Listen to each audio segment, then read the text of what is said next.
Kembali kita belajar membaca garis tangan dan jangan dimasukkan ke dalam hati.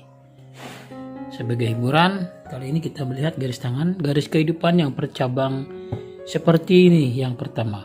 Jadi melengkung seperti ini, bukan begini ya, bukan begitu, tapi melengkungnya ke bawah seperti ini.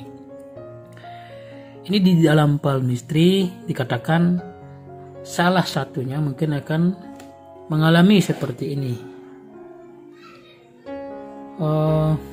Dalam satu rumah bisa saja ada dua kehidupan, dalam artian mungkin suami punya dua istri, atau bisa kawin dua kali, atau punya penghuni atau rumah atau simpanan di luar kota atau rumah di luar kota.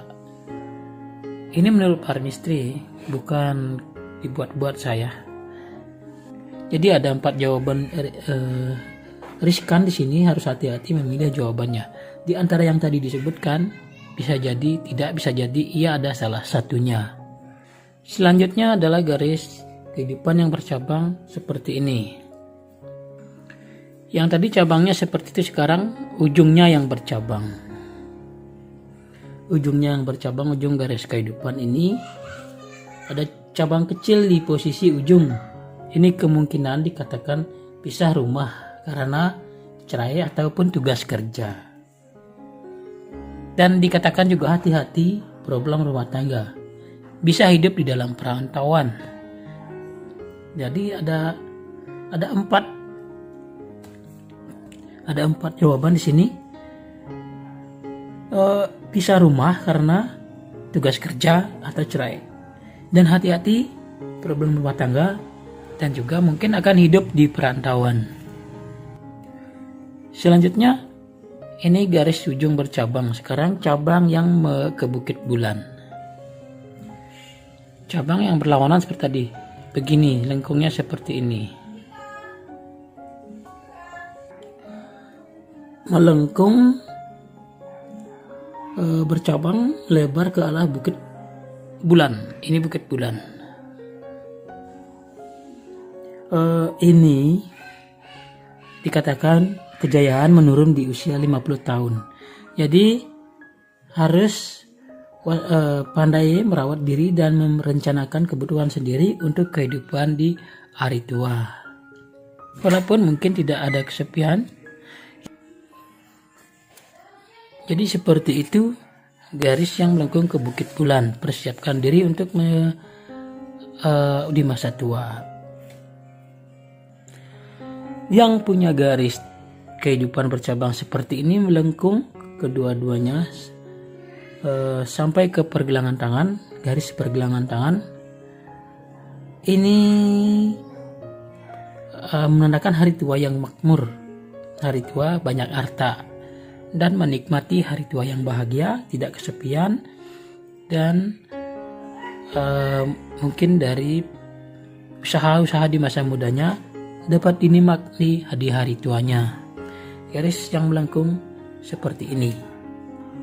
Garis kehidupan yang berbelok-belok seperti ini, yang berkelok-kelok, itu zigzag. Dalam hidupnya tidak punya ketenangan, keluarga sering bergejolak dan sering mengalami tekanan batin. Jadi apapun yang disebutkan di sini belum tentu terjadi seperti itu. Jadi belum juga pengaruh kelahiran dan juga pergaulan. Jika yang bercabang di atas, jadi garis kehidupan di awal garis kehidupan itu bercabang ke atas, itu ada garis cabang yang mengarah ke Bukit Jupiter, jari telunjuk seperti ini. Itu punya kemauan keras, semangat besar, percaya diri. Apabila giat bekerja dan banyak kesempatan untuk bekerja dan semangat, dia akan bisa menjadi kaya. Garis ini dikatakan positif. Jadi semangat hidup, semangat bekerja, bisa menjadi kaya jika dia tidak terganggu oleh hal-hal lain jika sudah mendapatkan uang yang banyak.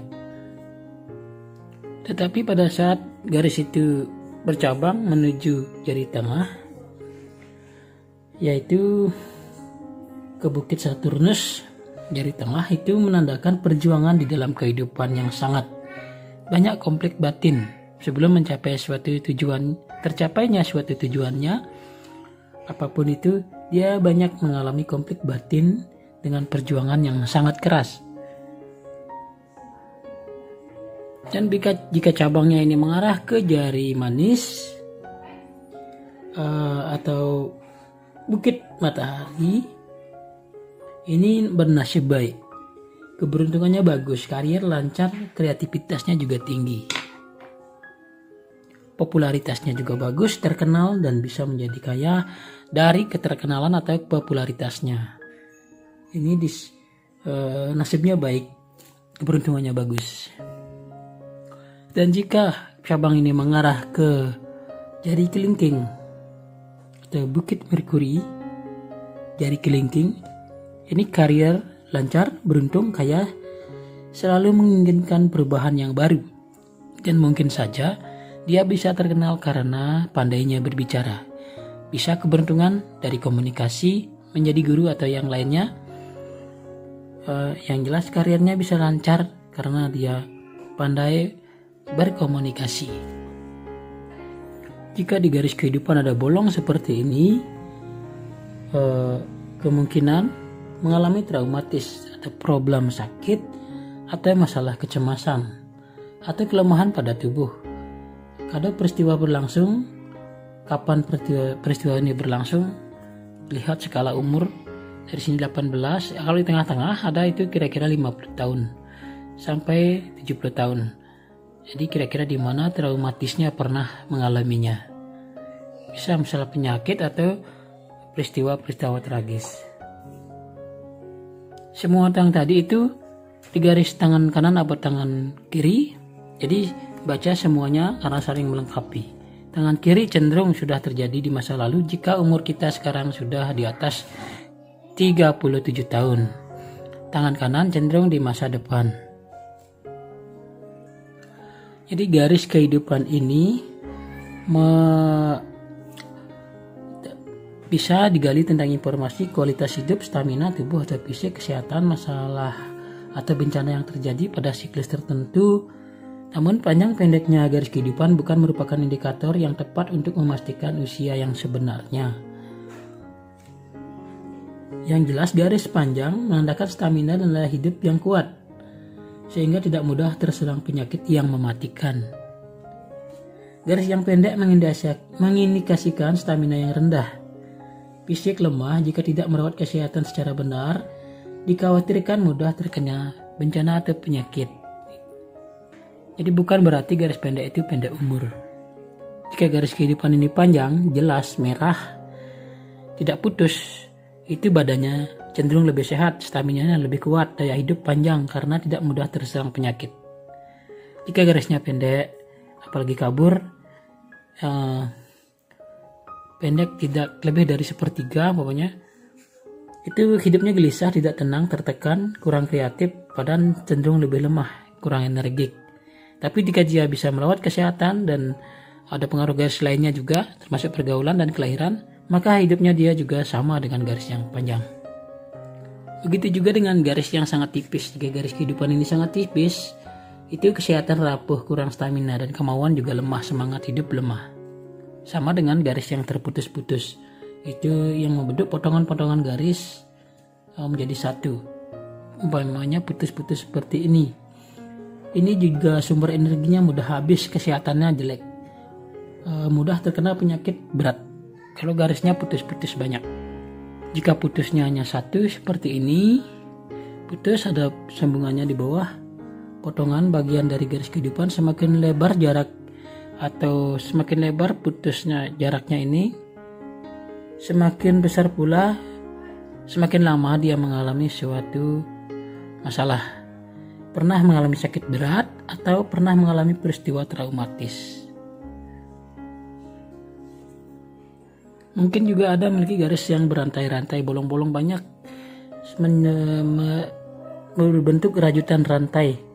Ini kesehatan tubuh kurang baik, lemah, penyakit organ dalam, penyakit pencernaan, kekurangan zat atau vitamin atau mineral dalam tubuh.